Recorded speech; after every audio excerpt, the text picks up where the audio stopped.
নমস্কার, রানুস কিচেনে তোমাদের সকলকে স্বাগত। আমার আজকের রেসিপি মটর পনিরের ঘুগনি। এখানে আমি মটরটাকে রাত্রিবেলা ভিজিয়ে রেখেছিলাম। এখন মটরটাকে সেদ্ধ করে নিয়ে জলটাকে ঝরিয়ে নিয়েছি। এবার প্রেসার কুকার গ্যাসের উপরে চাপিয়ে দিলাম, ঢেলে দিলাম সর্ষের তেল। তেলটা গরম হয়ে গেলে এখানে দিয়ে দেব গোটা গরম মশলা, গোটা জিরে, তেজপাতা, ফোড়ন। আজকের রেসিপি আমি কুকারেই তৈরি করব। এবার তেলটা গরম হয়ে গেছে, ফোড়নটা দিয়ে দিলাম। ফোড়নটা যখন বেশ ভালোভাবে ভাজা হয়ে যাবে তখন এখানে দুটো পেঁয়াজ কেটে রেখেছি, পেঁয়াজ কুচি দিয়ে দেব। ফোড়নটা ভাজা হয়ে গেছে, এখন পেঁয়াজটা আমি এখানে ঢেলে দেব। পেঁয়াজটাকে নরম হওয়া পর্যন্ত ভেজে নেব। পেঁয়াজটা নরম হওয়া পর্যন্ত ভাজা হয়ে গেলে এখানে আদা রসুনের পেস্টটা দিয়ে দেবো। আদা রসুনের কাঁচা গন্ধটা বেরিয়ে গেলে দিয়ে দেবো গুঁড়ো মশলা, জিরে ধনের গুঁড়ো, হলুদ গুঁড়ো, চাট মশলা 1 চামচ, ঝাল লঙ্কার গুঁড়ো 1 চামচ।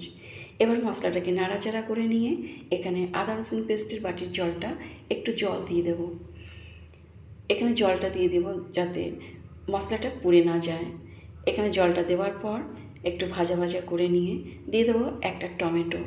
টমেটোটাকে দিয়ে মশলার সঙ্গে আবার ভালোভাবে কষিয়ে নেব। টমেটোটা বেশ ভালোভাবে মশলার সঙ্গে ভাজা হয়ে গেছে, এখন সেদ্ধ করা মটর দিয়ে দেবো। মটরটাকে টমেটোর সঙ্গে নাড়াচাড়া করে নিয়ে এবার কিউব আকারে কেটে রাখা পনির দিয়ে দেবো। পনিরটাকে দেওয়ার পর মটরটাকে পনিরের সঙ্গে নাড়াচাড়া করে নিয়ে ভেজে নেব যাতে পনিরের কাঁচা গন্ধটা বেরিয়ে যায়।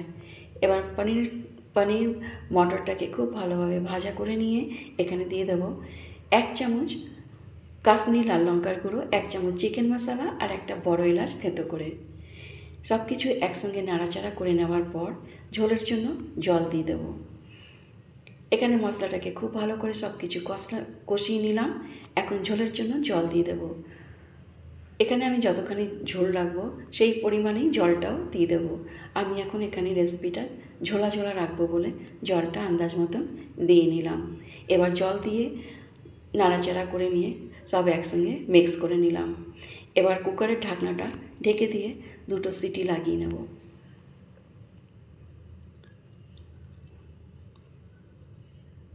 দুটো সিটি লেগে যাওয়ার পর আমি এখানে ঢাকনা খুলে দেখে নেব। আমার আজকের রেসিপি মটর পনিরের ঘুগনি একদম পারফেক্ট তৈরি হয়ে গেছে, যেটা গরম গরম লুচির সঙ্গে জলখাবারে খেতে ভীষণ ভালো লাগবে।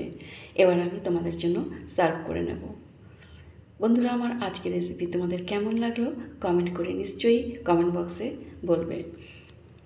ভালো লাগলে একটি লাইক, শেয়ার। নতুন বন্ধুরা যারা এখনও আমাকে সাবস্ক্রাইব করনি তারা আমার চ্যানেলটিকে সাবস্ক্রাইব করে আমার চ্যানেলের পাশে থাকবে। পরবর্তী ভিডিওতে আবার একটি নতুন রেসিপি নিয়ে তোমাদের সঙ্গে দেখা হবে। এখানে দেখো আমি সার্ভ করে নিলাম। দারুণ হয়েছে না? তোমরা সুস্থ থেকো, ভালো থেকো। বাই বাই বন্ধুরা।